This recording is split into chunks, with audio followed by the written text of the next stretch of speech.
Welcome to Donmar TV News Channel, mga balita sa buwan ng Oktubre.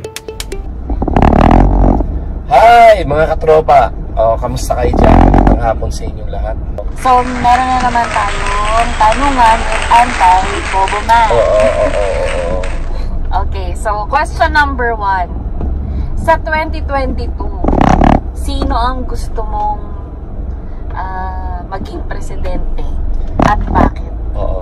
Ang gusto ko talaga maging presidente siyempre ay walang iba kundi si Bongbong Marcos. Kasi si Bongbong Marcos ay siya ay isang magaling na tao at matalino na tao.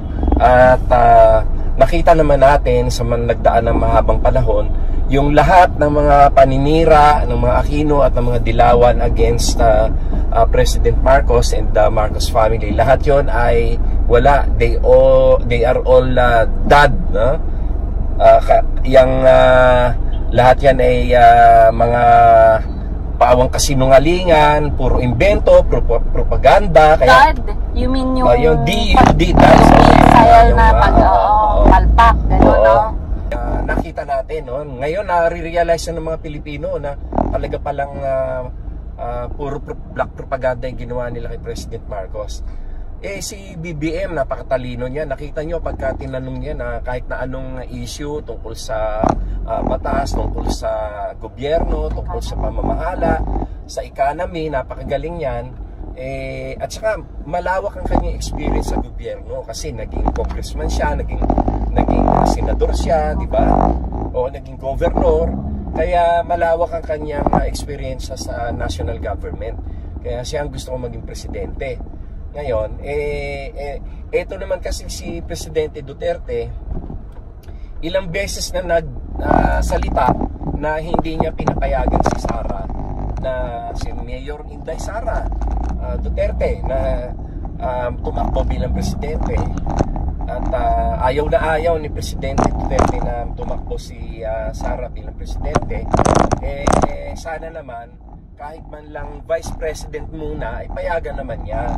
Kasi para makatiyak tayo na pag ang presidente ang nanalo sa 2022 ay si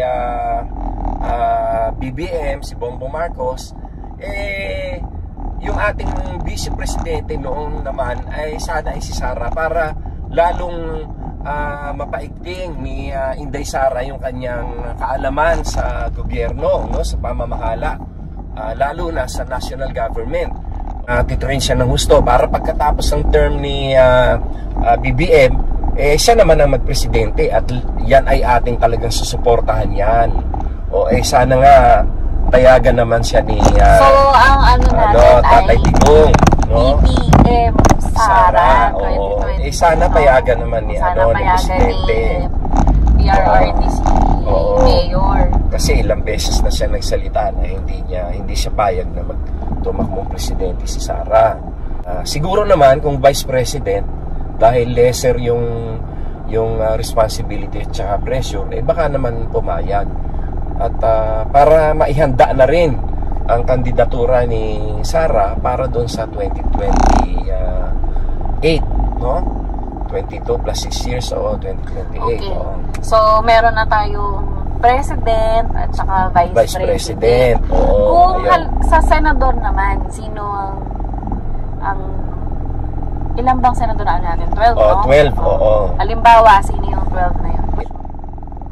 Yun kasing mga DDS ng mga senador ay hindi naman sila due for re-election kasi mga 6 years sila Ang sa senador, sana meron tayong mga bagong yung mga bagong senador na tumakbo na hindi na yung sila-silat pa ulit-ulit, no? Sino ba yung dapat ang tatakbo na baka tumakbo ulit? Kung ako ang tatanungin, dapat ang termino ng senador isang beses lang. Kasi sa loob ng 6 na taon, marami ka nang nagagawang mga batas noon. Marami ka na dapat magawa. Hindi naman yung biruin mo, naka 3 terms ka na ng 6 years. Papahinga ka ng isang beses, magko-congressman ka muna, and then babalik ka na naman na senador ng another 18 years. Paulit-ulit na lang tayo, paulit-ulit Dapat sa lawmaking, dapat palaging may fresh ideas, bagong mukha para dynamic ang development ng batas. Hindi yung silat-sila rin, paulit-ulit, silat-sila na lang.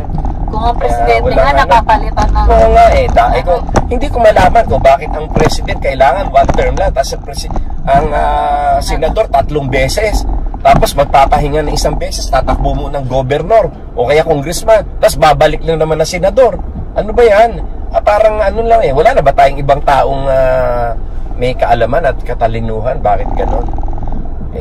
Sabagay, isang problema rin kasi dito yung Smartmatic Talagang nababayaran sila at nabibili Ang Smartmatic talaga, ang eleksyon sa atin si presidente na rin naman nagsabi dapat nga mapalitan ng Smartmatic kasi dapat yung wala ng pandaraya. Kasi ang eleksyon sa atin, kung sino yung sasabihin ng SWS at saka Pulse Asia, bigla sasabihin nila yung top 12 nila, isipin mo, yun mismo lalabas, except lang yung number 11 or 12. Nakapackage. Oo, nakapackage sila. Nakapackage yan, SWS. Ang gagawin nila, magkukonduct ng survey itong SWS ng 1,200 lang na tao out of more than 65 million na botante. Magsusurvey sila 1,200, tapos ididikta nila ang number 1 si ganito, number 2, number 3 hanggang 12. Tapos lalabas dun sa Smartmatic, ganun din. Magkakaroon lang ng konting labanan dun sa 11 and 12 dahil yung 11 and 12 paghalalabanan ng mga nasa top 13, 14, 15, ganyan. Lalayo pa ba tayo? Yung nangyari nga kay kay yung nangyari lang kay Lenny at saka kay maniniwala ba kayo na maiboto yung si Lenny na yun? Hindi nga sa kilala. Natulog lang ang tao. Pandaraya talaga yung ginawa nila. Kaya hindi talaga.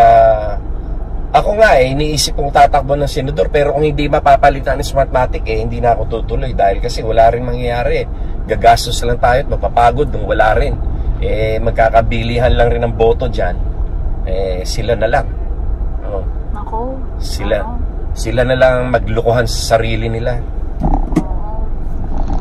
So, sana nga matuloy yung gustong gawin ni presidente na palitan na yung Smartmatic. di ba sinusulong yan ngayon ni Senator Amy? Si Senator Amy sinusulong ngayon yan. Kaya lang, ang suggestion kasi ng OMELEC na para ibahin ito ay gagastos naman ng gobyerno ng 26 billion pesos. Sa ngayon, walang pera ang gobyerno para sa bagay na yan kasi nga meron tayong pinagdadaanan na krisis itong pandemic.